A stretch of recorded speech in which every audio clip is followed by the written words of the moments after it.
Mauricio, buenas noches. ¿Qué tal, Jaime? Gracias por la invitación.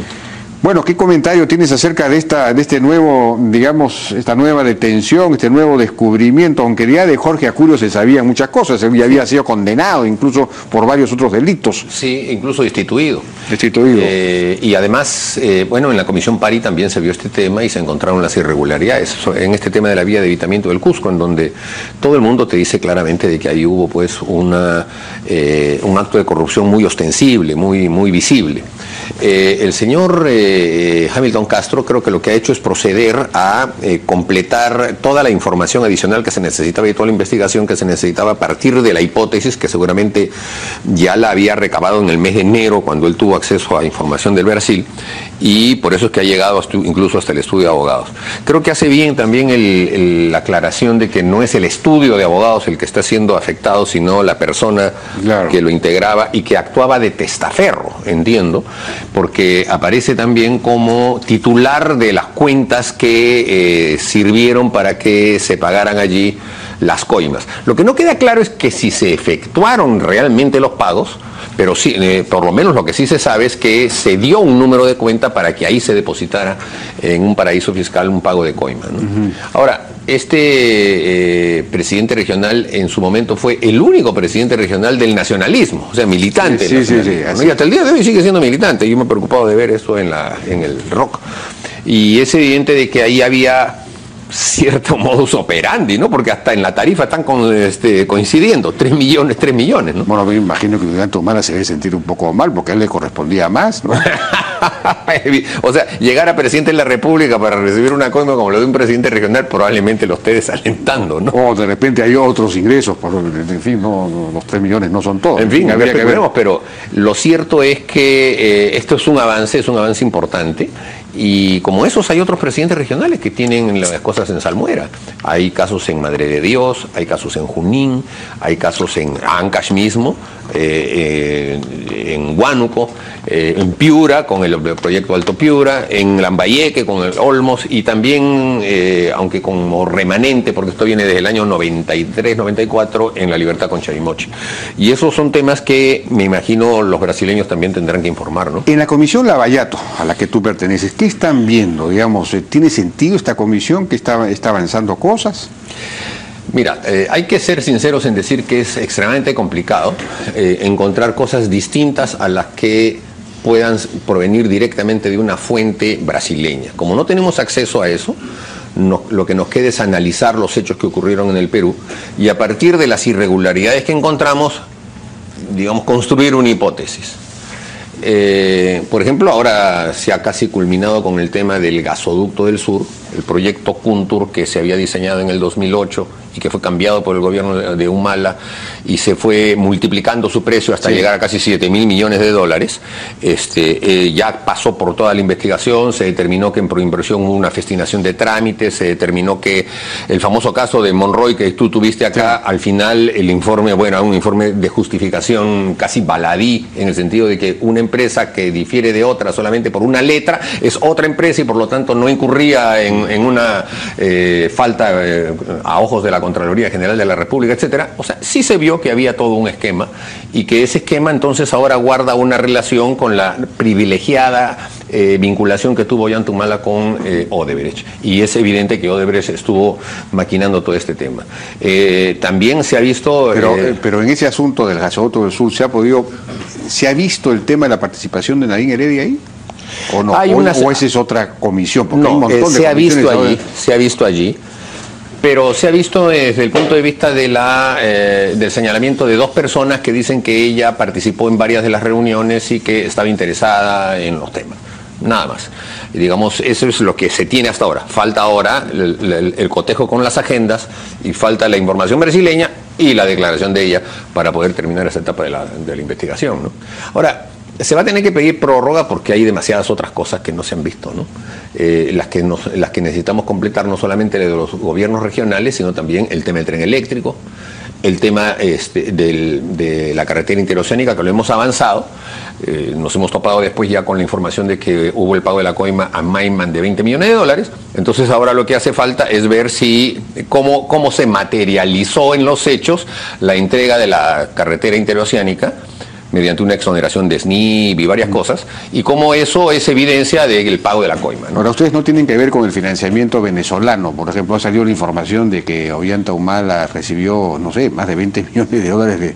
No sé si Rocío Calderón lo mencionó tangencialmente en su última presentación, porque ahí sí teníamos que ver un poco con los ingresos del Partido Nacionalista, porque como ellos están señalando de que los 3 millones de dólares que recibieron eran de ingresos del Partido Nacionalista, entonces queríamos ver si realmente esos ingresos se contabilizaron o no, y si se sumaron a los que ya se conocían. Entonces ella en un pasaje de su intervención dijo, bueno, en el año 2006 hubo financiación venezolana, lo dio por sentado y ya por conocido, y era evidente que lo que estaba haciendo era una confirmación casi de parte, ¿no? Porque es una persona estrechamente vinculada a la señora Nadine Heredia. Y entonces, claro, es mucho más el dinero que se tiene que haber entregado, ¿no?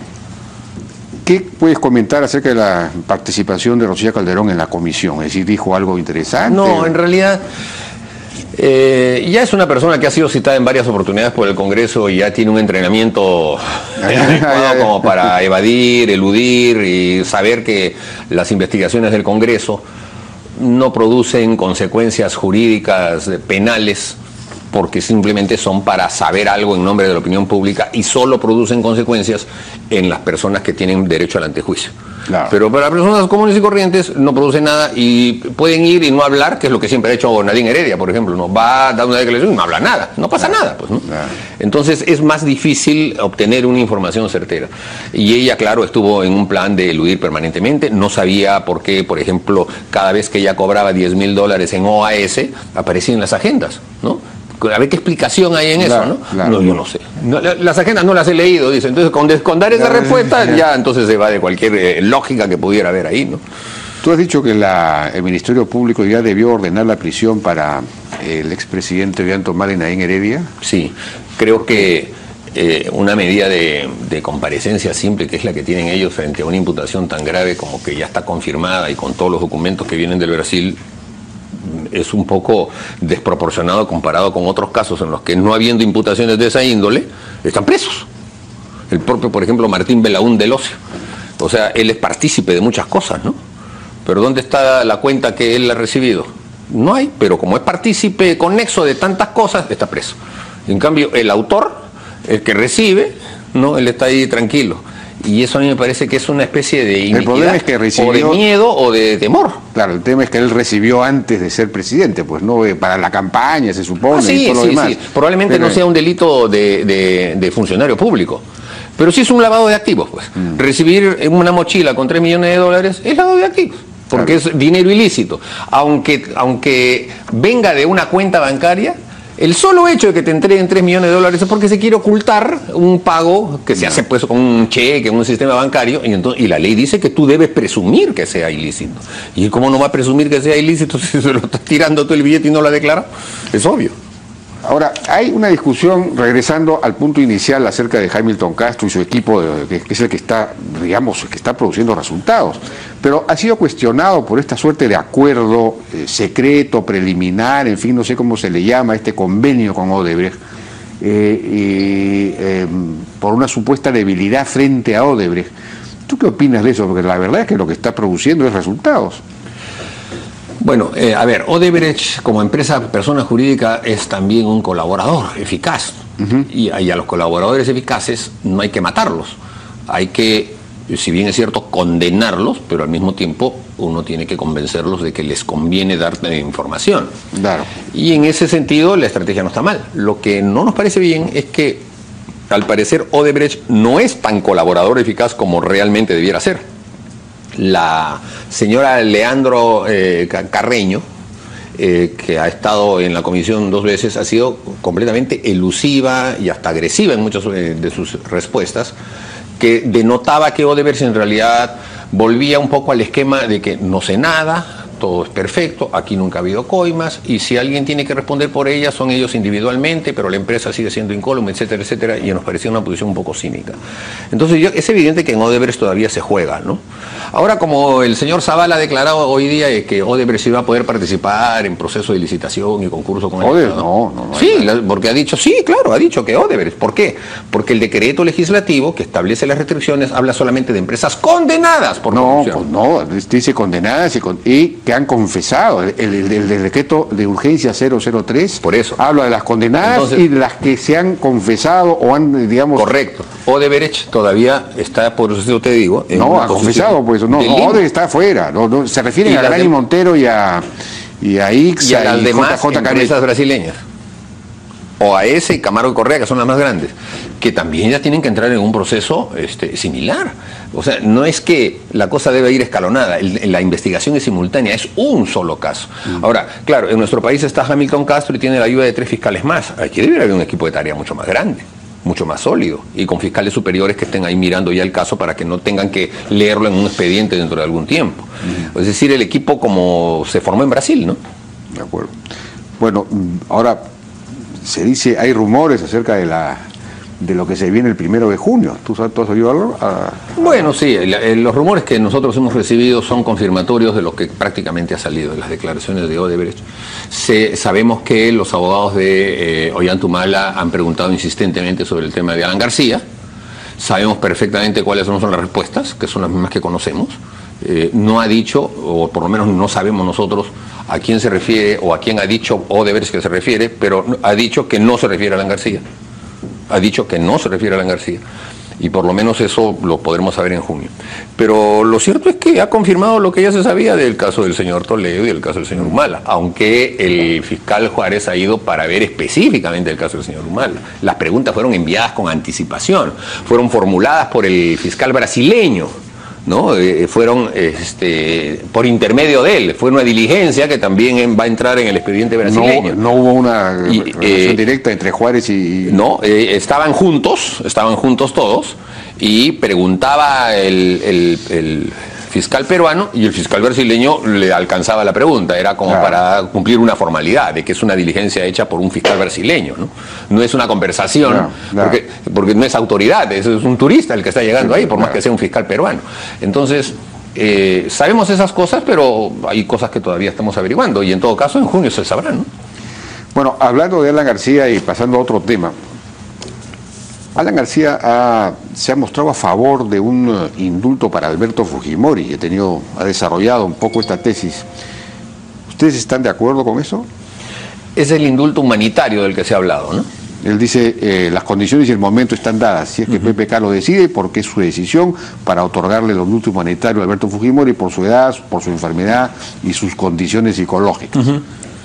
Creemos que un indulto humanitario sería la salida si es que el señor Fujimori se encuentra en una situación en la que su vida corre peligro por estar en prisión y tiene una enfermedad difícil de tratar, avanzada, difícil y complicada.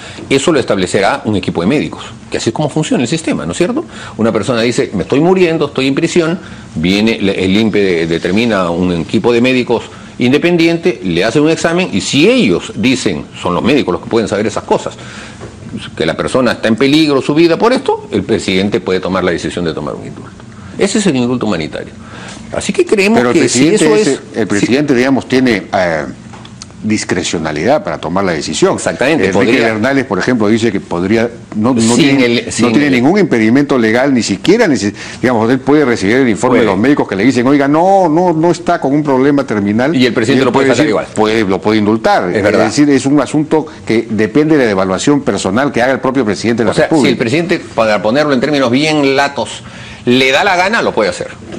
Pero no le va a dar la gana porque ya lo ha demostrado. Entonces nosotros creemos que si realmente hubiese una voluntad en ese sentido, el indulto humanitario sería imposible de que él lo quisiera rechazar, ¿no es cierto? Así que ordenen pues una pericia médica y veremos realmente el estado de salud que se encuentra y si como está mal como parece, entonces podrá tener ese beneficio, ¿no? Ya nos parece que era un tema puesto en el candelero por la propia división interna del fujimorismo, ¿no? Sustantivamente por Kenji Fujimori y por el juego, en este caso inteligente, del gobierno de poner un proyecto de ley, ¿no? Al poner ese proyecto de ley le estaba pasando la pelota a Keiko Fujimori para que ella sea la que resuelva. Ya no voy a hacer yo, es una ley, yo la firmaré por si acaso, pero hazlo tú.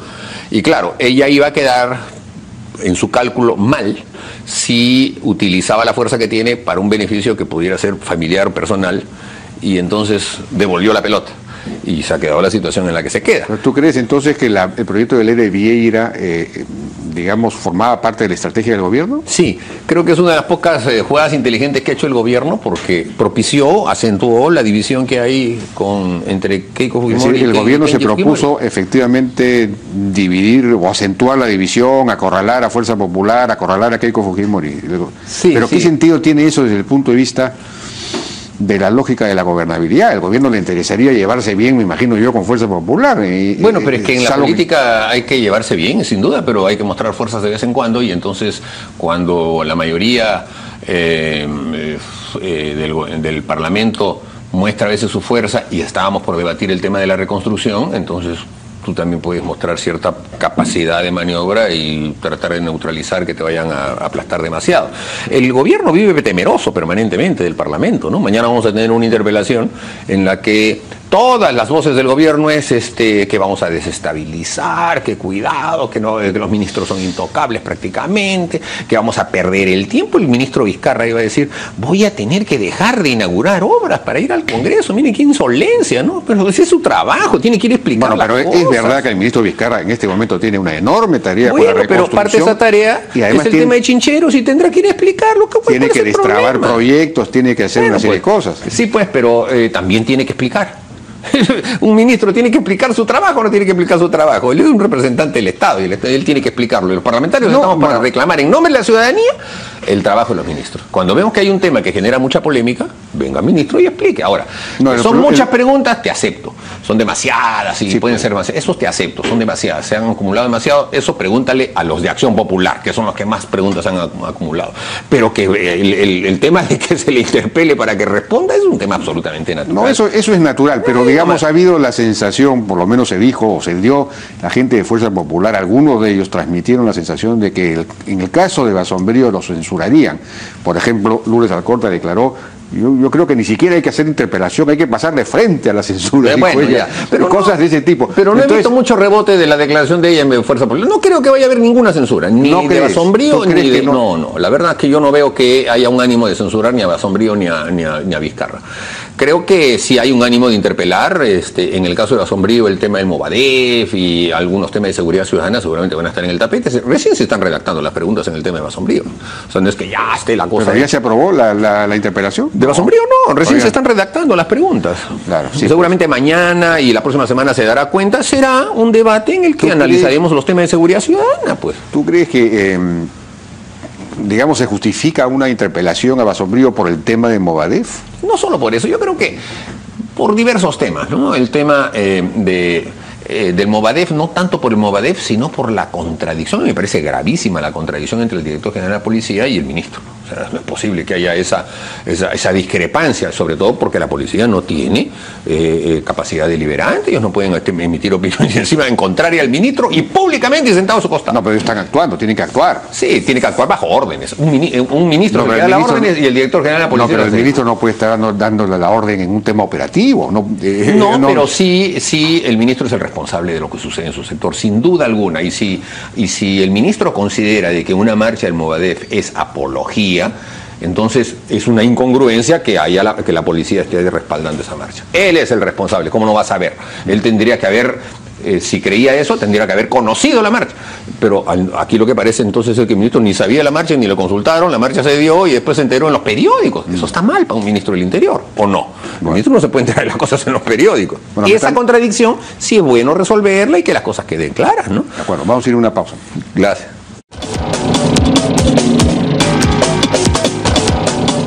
Bien, antes de ir, seguimos conversando con Mauricio Mulder, regresando brevemente al tema del asunto de Alberto Fujimori y esta suerte de división que hay en Fuerza Popular.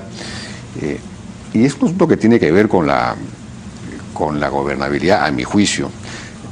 Porque, digamos,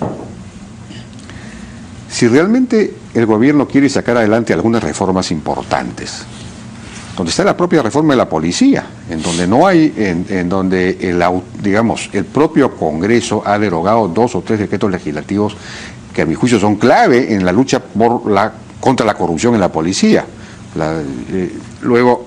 Pero porque no hay una conversación, sobre todo con Fuerza Popular, respecto de qué vamos a hacer una reforma en la policía, necesitamos respaldo político, porque las resistencias evidentemente se mueven y finalmente logran derribar los instrumentos que se piensan, ¿no?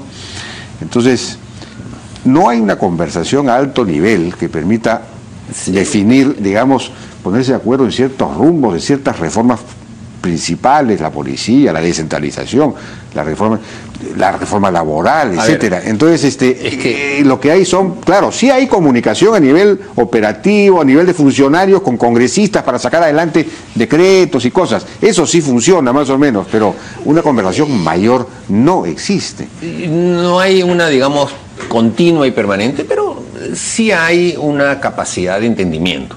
O sea, se lo ha demostrado primero el voto de confianza que se le dio al gabinete. Todo el mundo decía que no iba a haber voto de confianza, se le dio. Bueno, eso se demostró después... ¿Cómo no iba a haber? Pues no, bueno, pero después se demostró con algo en el que yo, por ejemplo, de principio estaba en contra, que le diéramos facultades. Les hemos dado facultades. Y casi el 90% de los decretos que han emitido se han constitucionalizado. O sea... ¿Y eso por qué? Porque Fernando Zavala tuvo el tino de acercarse, dialogar y conversar con todas las bancadas. Y con la bancada, sobre todo la mayoritaria. O sea, sí ha habido un nivel, cuando ellos quieren tener una capacidad de conversación, sí logran hacerlo y nadie les cierra la puerta. La verdad es que todos estamos siempre a la espera de cualquier convocatoria. Pero lo que pasa es que es una especie de partida de caballos, parada de borricos, como se dice, ¿no? El diálogo, por ejemplo, de Pedro Pablo Kuczynski con Keiko Fujimori en la Anunciatura, flor de un día. Esos diálogos no es que tengan que seguir entre ellos dos permanentemente, pero tienen que fructificar mecanismos constantes de entendimiento, mesas comunes. En ese diálogo el presidente no planteó ninguna agenda, nada. Conversaron del clima, de cualquier cosa, pues, o sea, trivialidades. Pero eso fue un desperdicio tremendo. Fue un desperdicio, ¿no? Entonces, y al tercer día el propio presidente petardeó el asunto, diría, no recuerdo con qué declaración que... Sí, efectivamente. Entonces, lo que hace falta es que no sea tanto el presidente el que propicie el diálogo, simplemente que lo permita, pero que el gabinete y Zavala sigan comprometidos en esto. Pero no sé si es por el día a día o porque se generan desconfianzas, pero lo cierto es que pasan los días, se enfría nuevamente toda la fuerza, toda la inercia que tiene un diálogo, y entonces cuando surge una necesidad se llama a un ministro para que vaya a una comisión, no, ya lo consideran una agresión, y entonces sí, bueno, otra vez viene la situación de pelea. En estos momentos hay una situación de tensión, claro, por las interpelaciones. No, pero eso es normal, pero digamos, la segunda gran oportunidad para un acercamiento que pudiera fundar una especie de conversación política a más alto nivel, fue precisamente el asunto de los Chavín de Huanta, en donde pareció que el gesto iba en ese sentido, cuando le invitan a Keiko Fujimori y todo. No a Keiko Fujimori, invitaron a la hija de Alberto Fujimori. Bueno, pues por eso digo, la invitan, la sientan atrás de Pedro Pablo Kuczynski, del presidente. Cuando el presidente se acerca para sentarse, es imposible que no la haya visto, no la saluda. Entonces, digamos, ahí comenzó el problema, ¿no? Y al día siguiente sale Carlos Cruz a decir que hay que indultar, o que él piensa que debe indultar. En fin, realmente hubo entonces una estrategia, esto fue una estrategia para dividir. A mí me parece una cosa muy maquiavélica, digamos. Pero es que tiene que ver, o sea, si fue justo al día siguiente de eso, que se presente ese proyecto de ley, entonces guarda coherencia porque son unos 48 o 72 horas de pugna. Sí. Y eso está mal, o sea, que el gobierno no tenga una visión política, una ruta política que la pueda compartir con el Parlamento y el Parlamento ir acompañando esa visión política. Entonces, estamos por eso un poco improvisando. ¿Y qué cosa es lo que se afecta finalmente en todo este tema? La economía. Sí, pues. O sea, el crecimiento está casi en cero. Las personas que tienen dinero no quieren invertir. Los que pueden comprar están esperando no sé qué. Pero lo cierto es que el presidente se tiene que dar cuenta de eso. O el presidente es, digamos, el principal interesado en que esto funcione. Entonces él quizás debería convocar ahora sí de verdad a Keiko Fujimori a una reunión, ¿o no? O eso ya está... Yo creo, no, pero no solo a ella, o sea, eso da un diálogo entre dos poderes del Estado. Él debe generar confianza con los inversionistas peruanos. Bueno, pero ¿cuál es la forma de hacerlo? Bueno, pues convocándolos, haciendo un diálogo con ellos, siendo receptivo con sus demandas, eso hacer partícipe al Congreso también en ese diálogo, para que haya pues un entendimiento sobre, por ejemplo, los lineamientos básicos de la economía, para saber si el gobierno gobierno va a estar dispuesto a desarrollar siquiera un megaproyecto minero, uno siquiera en los 5 años que queda, porque prácticamente todos están paralizados. Entonces, que el gobierno diga, a ver, quiero hacer, bueno, las Bambas, o que Yabeco, lo que fuera, y necesito el compromiso de todos. Estos dirán que no, porque siempre van a decir que no, perfecto, dejémoslos ahí aisladitos y nosotros empujamos. Así es. Bueno, pues, pero eso es hacer política, eso no se está haciendo. No se está haciendo. ¿Por qué? Porque se cree que este grupito que está acá, como votó por mí, el Caviar, el grupo Caviar, como votó por mí, entonces soy tributario de ellos, les debo a ellos, les doy puesto, les doy ministerio, les doy espacio, y entonces ya soy prisionero. ¿Les han dado muchos puestos? Bueno, pues, o sea, les han dado, casi todos tienen chamba en el Estado. Si tú ves a todos los que eran partícipes en distintas ONGs conocidas, casi todos tienen chamba en el Estado, ya sea en el Ministerio de Educación, en Concitec, están gente que ha trabajado con Humala, está en el Ministerio de Cultura, perdón, el Ministerio de la Mujer es un ministerio entregado al toledismo, ¿o no? O sea, quien está en ese gabinete es una representante del señor Alejandro Toledo, la señora Ana María Romero, que encima nos ha dicho a todos los peruanos que sí, que le fue a pedir plata a Odebrecht para Toledo, porque era la ONG de Toledo la que recibió esa plata, y ahí está sentada. Entonces, es un gabinete con cuotas escondidas. Y eso es lo que, digamos, ahí va a estar el germen de la desunión que el propio gabinete va a tener. Yo creo que Kuczynski debe limpiar todas esas cosas y establecer un gabinete de guerra, o sea, económica, de guerra contra la pobreza, de guerra contra la desidia económica, de guerra contra la parálisis, de guerra contra el desánimo que hay en el país y impulsar un crecimiento económico, que eso es lo que va a cambiar todo. Eso supone, pues, destrabar los grandes proyectos, destrabar los proyectos mineros, en fin, supone una... supone decisión, y decisiones difíciles, porque destrabar los proyectos mineros supone decisión, es una cuestión de estar andando de timideces y dejando pasar las cosas, porque si no los resultados van a ser muy magros. Ahora, hay, digamos, hablando de reformas, un tema importantísimo que está en manos del Congreso es el asunto de la reforma política, la reforma electoral. Ya se produjo un proyecto de ley. Pero había una discusión en la Comisión de Constitución donde tú creo que no estás, ¿no? Yo soy alterno ahí, pero sí voy a esa discusión. Se ha producido una discusión en que no se ha querido recibir eso como un dictamen, no, bueno, se ha ofendido a Patricia Donaire porque dice que... es que se ha presentado un dictamen que tiene cerca de 80 páginas, 100 y pico de artículos. No, 440 artículos, es una cosa gigantesca. Y entonces no se puede decir... tómenlo o déjenlo. Sí, pues. Claro. O sea, no somos una mesa de parte, tenemos que analizarlo. Muchas cosas positivas tienes, pero un montón de burocracia. Cualquier cantidad, o sea, la sobreregulación cuando los partidos políticos es una cosa atroz. Ahí tiene que limpiarse un poco ese árbol frondoso de burocracia que se está estableciendo. Pero además hay que señalar que es una reforma electoral. No es una reforma política. Ahí no está el tema del Senado, ahí no está el tema del voto voluntario, ahí no está el tema está en parte el tema del financiamiento de los partidos, pero hace falta todavía darle no está el tema del voto preferencial. No está el tema del voto preferencial, o sea, de la reforma política, pero el tema de los gobiernos regionales. Ahí había un problema de metodología, ¿no es cierto? Porque uno debería comenzar primero por las reformas constitucionales y de ahí se derivan los cambios legales. Lo que se ha hecho es un proyecto de ley de una nueva ley orgánica de elecciones, en la que se repiten gran parte de los artículos que ya están en la actual ley. Sí, pues. Y se van a reemplazar por otra ley que ya tiene por lo menos el 50% de lo que ya está legislado. Pero me parece que ha faltado una discusión sobre los objetivos. ¿Qué buscamos con esta reforma, con esta gran reforma que queremos hacer? No existe esa discusión. Yo he leído en el proyecto de ley, es decir, se hacen algunos cambios sugeridos por tal, por cual, por el Jurado Nacional de Elecciones, ¿no? Pero hay, a mi modo de ver, hay cosas positivas, hay sí esfuerzos de hacer que haya mejor participación, que los partidos políticos sean más serios, que las elecciones internas de los partidos estén supervisadas por la OMPE. Eso me parece que son... No, pero no dice que sean... No establece la obligatoriedad, por ejemplo, de que los organismos electorales organicen las elecciones internas, eso no lo establece. Participen en las elecciones internas. Tienen la obligación de... aprueben el padrón. Tienen la obligación de apoyar o algo así. Sí, pero por ejemplo el padrón lo hace la RENIEC y la organización de la Circular Nacional. Sí, eso incluso debe ser unos puntos en los que a mí me parecía un poco exagerado, porque además el padrón lo tiene el jurado, no lo tiene la RENIEC, pero estaban estableciendo que la RENIEC lo hiciera, para que hicieran un cruce de identidades, porque hay muchos nombres falsos en la mayoría de padrones, con los cuales se presentan, porque todo es un esquema, ¿no es cierto? Cuando se presentan las firmas, no es que el jurado revise cada firma y vea si corresponde a la persona, no hacen pericias dactiloscópicas ni nada. Y hacen aleatorio, agarran esta página, ven cuántas no corresponden ahí y multiplican por el resto de las páginas y validan o no la firma. Ahora, ¿a ti te parece correcto que se mantenga el 4% como requisito para la inscripción de un partido, el 4% sí. del número de electores? Sí.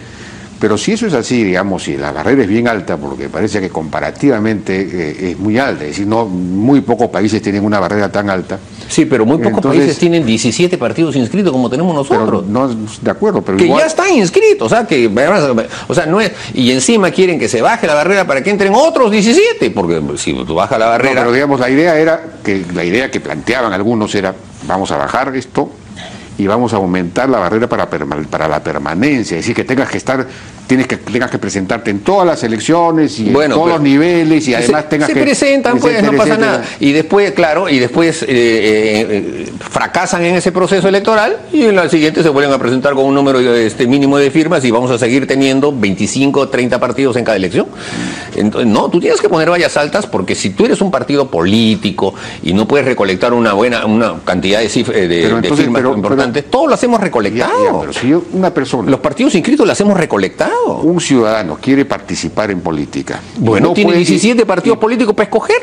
Pero los partidos suelen ser muy cerrados, nosotros tenemos unos, partido cerrado es un partido que no quiere militantes, es una contradicción. Tiene militantes por tradición, pero... No que por tradición, nosotros en el APRA tenemos la puerta abierta a todo el que llega y se inscribe en el partido cuando quiera. Siempre, imagínate cómo vamos a tener las puertas cerradas. Tiene que tener la garantía de que los procesos internos son justos, se respetan, son democráticos. Eso es importante. Entonces, claro, para eso efectivamente tendrían que ser organizados, tendrían que haber elecciones primarias. Ese es el tema. Más que lo otro es ese. La organización tiene que ser una organización seria, de verdad. No pueden ser organizaciones bambas, no pueden haber cascarones en los comités, no pueden ser un organismo que figure en el papel, pero no figure en la realidad. Eso sí, que se supervise la existencia de militantes, que los militantes tengan una participación activa, que sea la OMPE la que lo determine, que se financien los recursos y que esos recursos tengan observados incluso, como va a ocurrir ahora, por la propia Contraloría General de la República. Ya casi los dirigentes de los partidos se van a volver funcionarios, porque van a manejar dinero público. Entonces, todo eso va a entrar en un terreno en el que sí van a poder ser fiscalizados, pero de ahí a que entren 17 partidos más de los que ya tenemos, ya pues esto se convierte en un circo. Y encima, si el voto preferencial se va a mantener, como es altamente probable, porque gran parte de los parlamentarios son producto del voto preferencial, imagínate el circo de 17 partidos, cada uno con su lista electoral y cada uno con sus candidatos al Congreso. Ahora se establecen sanciones para incumplimientos en todo lo que tenga que ver con el financiamiento. Y una de las sanciones es la pérdida de la inscripción. Se pierde la inscripción por un mayor número de causales, según este proyecto de ley. Entonces ya no es tan fácil mantenerse.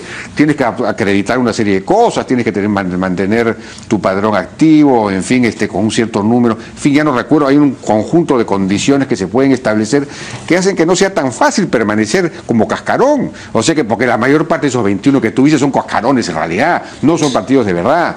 Entonces, pero así va a ser, si tú bajas la valla va a continuar siendo así. Porque no, pues, porque a los 2 o 3 años que se ve que es un cascarón, desaparece, pues. Bueno, pues, pero lo reemplaza por otros cascarones si tienen la facilidad de con pocas firmas volver a inscribirse. Le cambian de nombre y vuelven a recolectar pocas firmas y se vuelven a sentar ahí.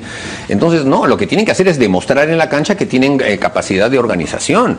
Y para eso, como te digo, hay 17 partidos políticos ya en el país. Si alguien quiere participar en política, aquí en el Perú tiene un abanico enorme y encima tiene los movimientos regionales, los movimientos locales a nivel distrital.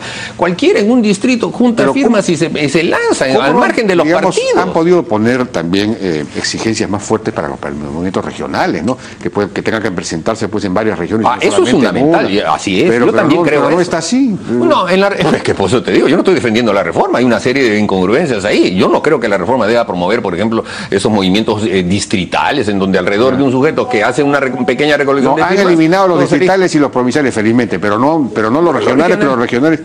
Pero me dicen que hay un tuit del Poder Judicial, a ver, de último minuto. Juez anticorrupción de Corte Lima Sur ordena la detención del exalcalde de San Bartolo, José Luis Bartelemés. Ese es el tuit. Bueno, además se ordenó prisión preventiva por 9 meses contra exautoridad edil y otros 5 exfuncionarios corrupción de San Bartolo. En fin. Bueno, ya nos ha ganado el tiempo, Mauricio. Gracias, muchísimas Jaime. gracias por tu participación. Había una última noticia, en realidad, respecto de FASAVI, que en la Comisión de Fiscalización han decidido investigar la... Retomar una investigación que se quedó trunca del periodo anterior, en el que solamente concurrió el jefe del Instituto de Medicina Legal, dio una aproximación pequeña y no se pudo avanzar más. Hay que retomar un poco eso. Este es el empleado de Vivienda Humala en su casa. Exactamente. Bien, muchas gracias. Gracias. Buenas noches. Vamos a una pausa, regresamos ahora con una conversación interesante, una mesa con Daniel Mora, expresidente de la Comisión de Educación, y Jorge Talavera, presidente de la Federación de Instituciones, Federación, no es asociación, me imagino que es Asociación de Instituciones Privadas de Educación Superior, FIPES, y el rector de ESAN, sobre el tema del licenciamiento, por ejemplo, de las universidades, que parece que es un calvario, un viacrucis, es una cosa que la SUNEDO está hiperreglamentando. Regresamos.